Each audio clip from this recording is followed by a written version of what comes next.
Funding for Off 90 is provided in part by the Minnesota Arts and Cultural Heritage Fund and the citizens of Minnesota. Cruising your way on this episode of Off 90, we meet a painter from Rochester who incorporates found objects into her paintings. We visit a repository for knowledge about owls, take a ride in the sky from the airport in Albert Lea, and we'll share some unforgettable stories from the former Owatonna orphanage, which housed more than 10,000 children in its 59-year history. It's all just ahead, Off 90. Hi, I'm Barbara Keith. Thanks for joining me on this episode of Off 90. Have you ever found something on the ground and thought, I could make this into a painting? That is a common occurrence for Rochester artist Patricia Dunn-Walker. Her paintings walk the line between the real and the abstract. As a bonus, Patricia works objects she's discovered into her canvases.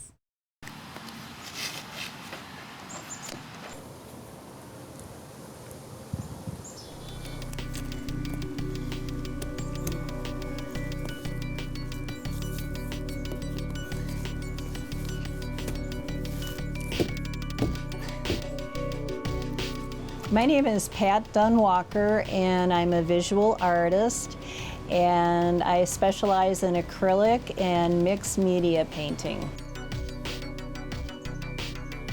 At the beginning of a piece, when you've got the empty canvas, it's really great to get in there and just let things happen before you get too invested in it. You can't mess it up, so I'm just gonna let it rip. When we were growing up, we didn't sit in front of a screen of any sort, except maybe at the end of the day when the television actually worked.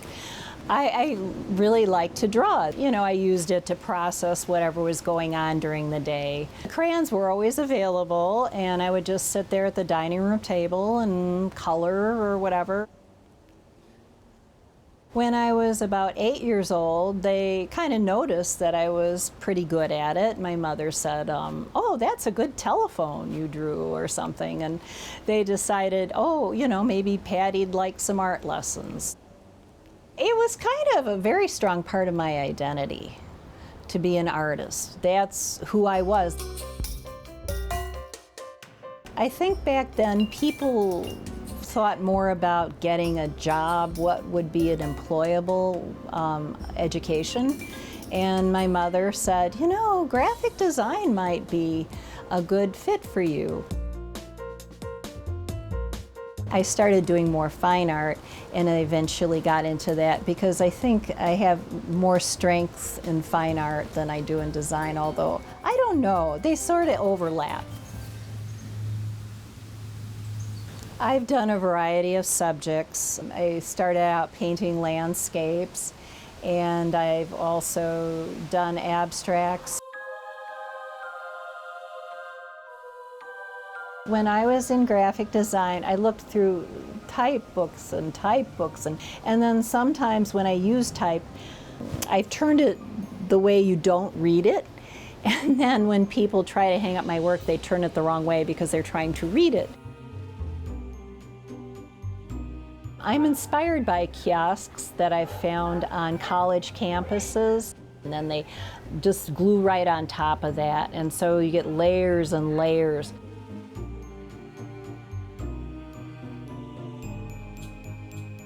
I have lots of paintings around my house. Sometimes there's a couple of them that I like to keep adding to.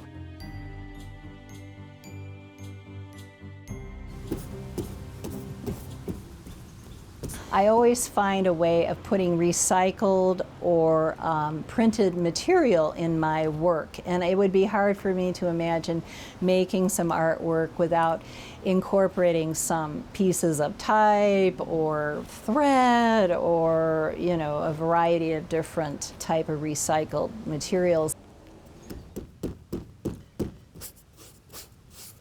I like to do different things with the paint, you know, use water, use vigorous brush strokes. I don't want to use it as a tool to make something look like it's a reel or something. I want to exploit the paint, and I love the textures.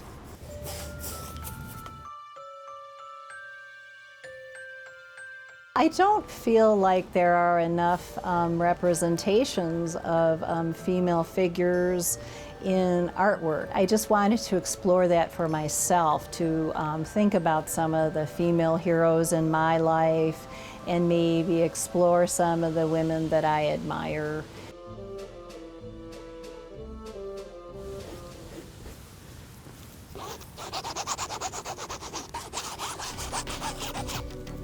I do get inspired by working out here. I enjoy the leaves, the birds, the sounds of the wind, the sun. It's invigorating to be outside when it's possible. It's off to a good start, but it's not done by any means yet.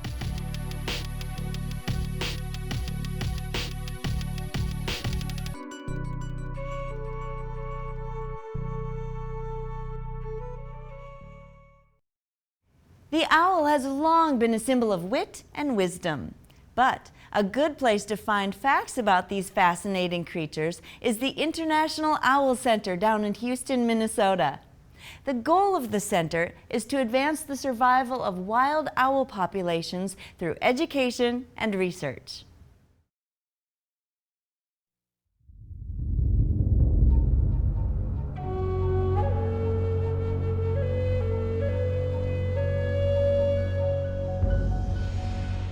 Look at every culture throughout the world, throughout history. They either loved owls or hated owls. Nobody was ambivalent about owls. They've been very prominent in history and cultures forever.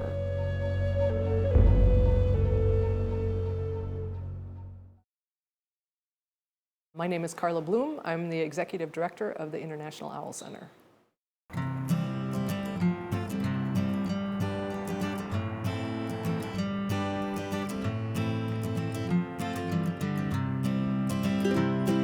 The goal of the International Owl Center is basically inspiring people to care more about owls so that they're going to make changes in their daily lives that are going to have a positive impact on owls. So it's basically empowering people to help make the world a better place for owls. And that's kind of the big thing, making the world a better place for owls. Because when it boils down to it, we're the owl's biggest problem. Humans are. The world over, it doesn't matter what country you're in, humans are the biggest problem. We've introduced invasive species, we're destroying their habitat, we're poisoning them, inadvertently, usually, but we're the biggest problem. So educating people is the biggest key to success for helping owls.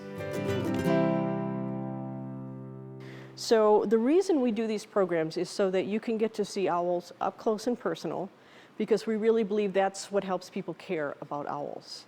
And there are simple things that you can do to help owls. And number one, how many people in this room use paper? Raise your hands. Okay, how many of you people recycle your paper and cardboard? Raise your hands. Excellent. That's a wonderful thing you can do to help owls. It seems like a simple thing, doesn't it? How is that going to help? Well, it helps because where do owls live? In the wild, and they'll nest in trees, right? Where does paper come from? Trees. Okay, if we cut down the trees, where are the owls going to live? And researchers now in the wild who are banding birds and taking blood samples are finding that 60 to 80% of the raptors that they trap have some type of rodenticide in their bloodstream and in their organs. 60 to 8, that's over half. I mean, this is this is crazy. So we need to stop using that stuff. And the best thing you can do is get a snap trap. They work really good. They take care of the issue, and they don't harm other wildlife. So if you're on a farm property and have barbed wire that's not being used, please take it down or find somebody who can safely take it down for you. Because owls are night predators. They use their vision, they use their hearing, they're focused on their prey, they are flying, looking and listening at that prey. Barbed wire isn't even on their radar. Our motto is basically making the world a better place for owls, which is on the back of our shirts.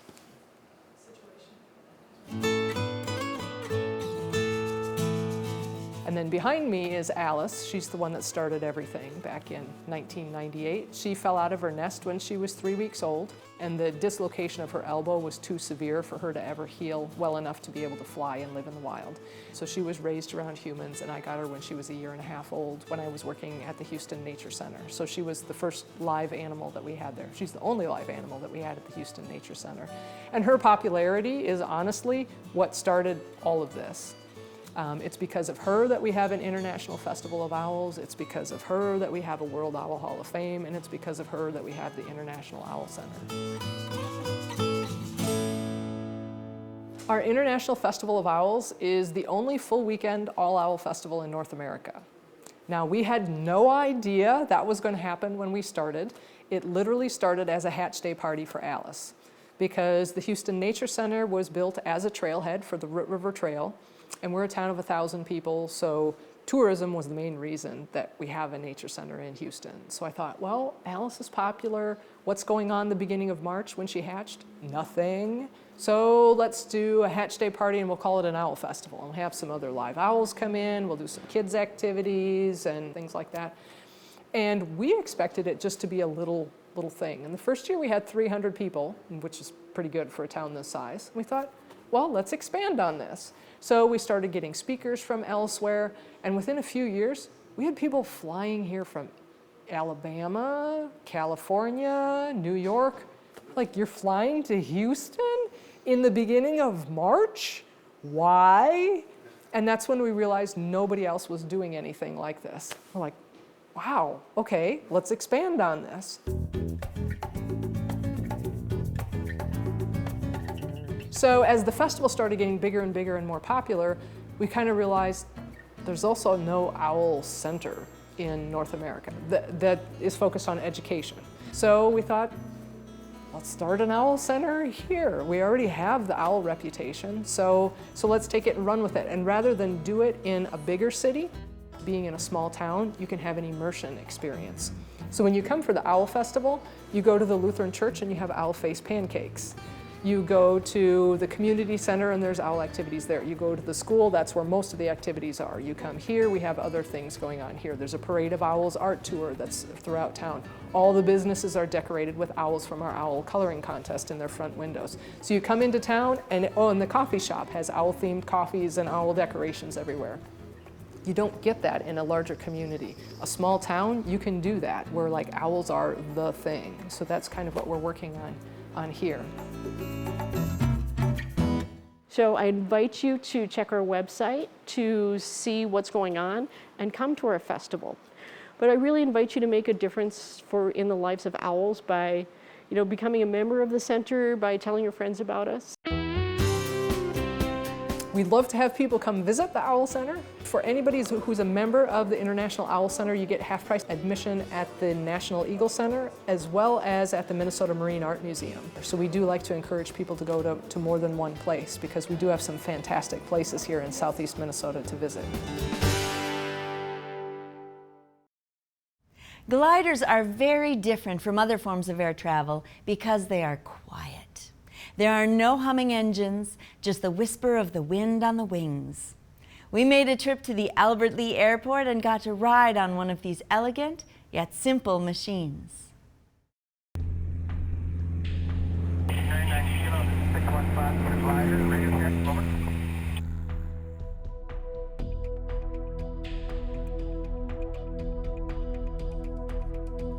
It's what we call a glider regatta, and the difference between this and a contest on it, this is just for fun.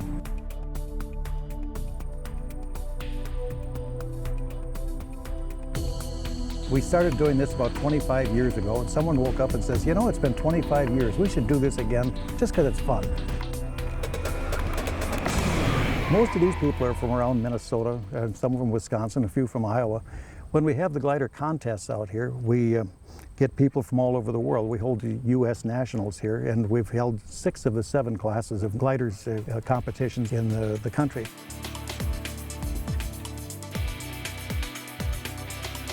Gliders are fun to fly on it because, one, you don't have to manage the engine, and the second thing is because it's a challenge to fly it and fly it accurately and correctly.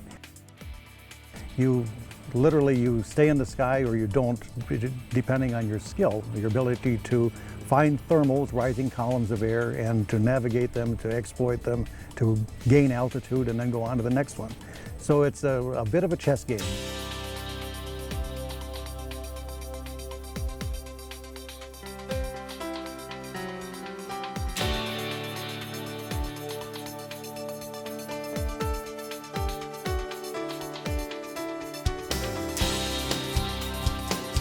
So many people think that gliding is difficult, and it is. It's difficult in that you have to be able to navigate and find unseen thermals and these kinds of things.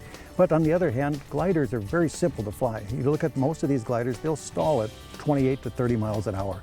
They're very, very slow flying aircraft on it when you need to. They'll cruise at over 100, but they're built to be landed out in fields if required. Gliding is a very inexpensive sport, relatively inexpensive aerial sport. When you look at it, we'll have some of these glider trailers over here. You don't have to pay hangar rent. The aircraft lives in the trailer. It takes about 15 to 20 minutes to assemble. And beyond that, all it takes is either a winch launch or an arrow tow to get aloft on it. If you've got a good day like today on it, you can stay aloft for hours. So it's very inexpensive flying if that's what you're looking for. And it takes a while to get the grin off your face. And you're guaranteed to go home with no adrenaline whatsoever because it'll wring you out really good. And you'll also notice that people over here help each other. And that's one of the nice things I like about gliding. It's a very social sport. You can't go gliding by yourself. You need someone to be the tow pilot. You need someone to help you rig. You may need someone to help you walk the wing. So people get to interact with each other. And that's why gliding is one of the air sports that is actually increasing the number of pilots as compared to other forms of aerial transportation.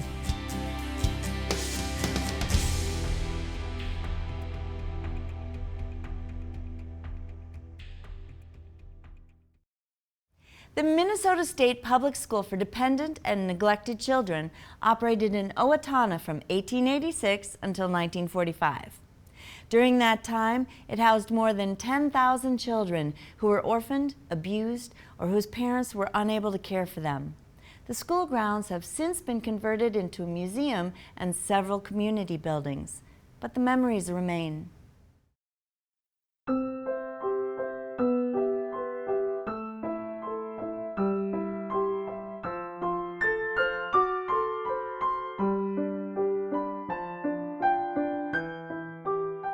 I'm Harvey Ronglin, and I came here in 1932 and stayed till 1943.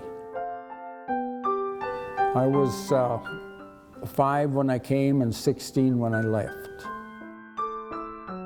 We were wards of the state. I was here for 11 years, some were here for 18 years, some were here for probably just a week. Kids would come and go almost every day. It was a very busy place, and all the time that I was here, I believe it was full.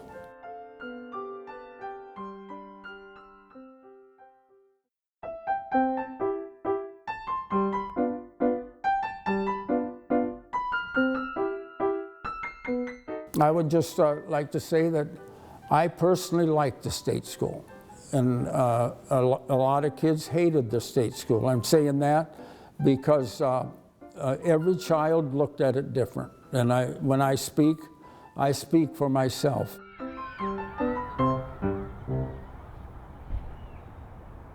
All the time that I was here, there'd be about 500 children here. And we had 16 cottages, and there was always about 30 to 40 to a cottage. The cottage is where we actually lived. C11 was built for 26 kids in 1926. And the littlest kids doubled up. So actually, there were 30 to 35 kids in that cottage all the time that I was there. Naturally, there was different ones coming and going almost all the time.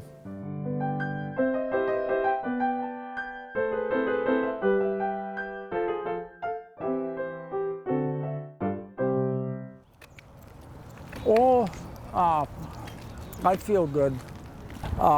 Here, C1, C2, and C11. Each one of them had their own playgrounds. We couldn't, and they were all the same age, but we couldn't play with the other cottages. That was a cardinal sin to leave your playground. Anyway, that's how it was run, and everything was very orderly. It has to be. You can't let the monkeys run the zoo, that's for sure, and they didn't. Every cottage was different. Your whole life depended on your matron. A matron lived right with you. That was a middle-aged woman usually. I was in 5 different cottages up here. Miss Morgan was very hard and very strict. And I think she was the worst matron on the grounds myself. Other kids will argue with me, but I'll back up that I had Morgan, and I'll show them that picture. Well, anyway, my last year here then, I think I had the best matron on the grounds over in the C3, which was called the Mean Boys Cottage. Julia Keefe, her name was. She wouldn't know how to hit you if her life depended on it. She got hired right here. C3 is right there. By the time she walked from the offices to C3, 2 different employees had told her, "You won't last a week here with those kids." She fooled them. She lasted till the institution closed.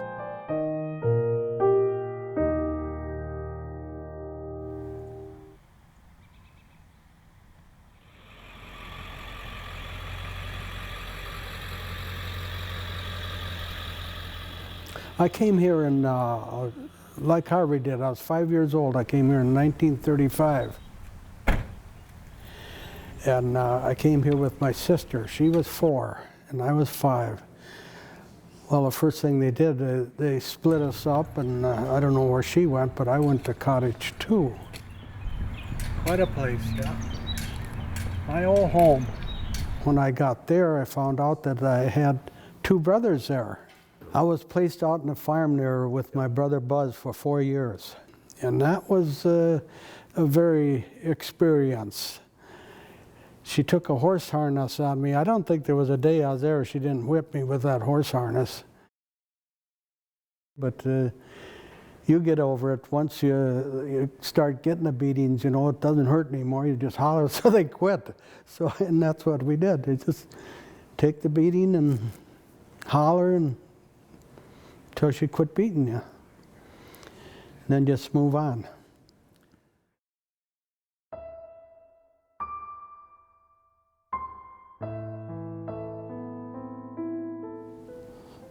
And we have our own cemetery. There's 198 children buried out there. When you came here, you were numbered, by the way. And they were buried with just their number. And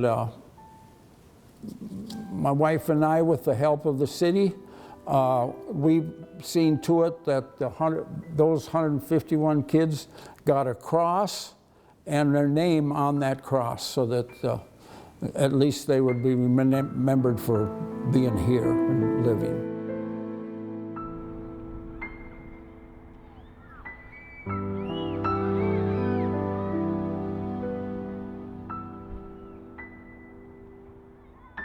This was my childhood, this was my home. I always figured it as my home, away from home. I figure I had a good way, a good upbringing. I had got educated, and like Harvey said, I have good food, good everything, and good playmates and stuff. And I liked it here. I have no ill feelings about ever being here. But I too, when I got out, went astray. I have a picture of 23 kids, and I don't know what happened to 16 of those kids, but every single kid on that picture that I know what happened to them, every single one of them was an alcoholic or went to prison or both. Why would so many kids from C11 turn out like that? It had to be the atmosphere they were raised in. I myself went to alcohol treatment 32 years ago. The culture of the state school was upside down as far as boys. See, if you were a good student, you were actually made fun of in the cottage because you were nothing but a bookworm. Everything depended on who was the toughest kid. There was a pecking order. You find out where you fit in that pecking order. You have to prove yourself. And see, a lot of the kids didn't realize that what made you a big shot here didn't work when they got out of the state school, because it's a different world. We were raised under the same written rules as a prison. The strong rule, no snitching, that's a cardinal sin, and it's you against authority. If you pull off something on authority, you're a hero, and so on, so you're looked up to. One of the biggest rewards is that it has given the children and grandchildren of state schoolers to come back and learn what was it like for their relative to live here when it was an orphanage. Who say, you know, I had no idea, because Grandpa would never talk about it, Grandma. See, so many of them they just wanted to block out. They don't want to remember, because for many of them it was heart-wrenching times, which dramatically affected their adult lives.